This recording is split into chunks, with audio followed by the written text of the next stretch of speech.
Forward gear ಬಂದು 2 ಇರುತ್ತೆ ಮತ್ತು ರಿವರ್ಸ್ ಗೇರ್ ಒಂದಿರುತ್ತೆ.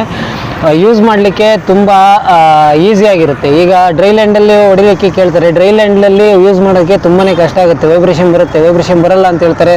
ಸ್ಪ್ರಿಂಗ್ ಮಾಡಲಿಂದ ಹಿಡಿದು ಬೇರೆ ಮಾಡಲ್ಗಳು ಎಲ್ಲ ಮಾಡಲ್ಗಳು ಅಷ್ಟೇ ವೈಬ್ರೇಷನ್ ಬಂದೇ ಬರುತ್ತೆ. ತೇವಾಂಶ ಇದ್ದರೆ ಮಾತ್ರ ವೈಬ್ರೇಷನ್ ಇಲ್ದಂಗೆ ಸ್ಮೂತಾಗಿ ಯೂಸ್ ಮಾಡ್ಕೊಬೋದು. ತೇವಾಂಶ ಇತ್ತು ಅಂದರೆ ಹೊಡಿಲಿಕ್ಕೂ ಹೊಡೆದಿದ್ದು ಗೊತ್ತಾಗಲ್ಲ, ನಾವು ಎಷ್ಟೇ ಕಲ್ಟಿವೇಷನ್ ಮಾಡಿದ್ರು ಹೊಡೆದಿದ್ದು ಗೊತ್ತಾಗಲ್ಲ.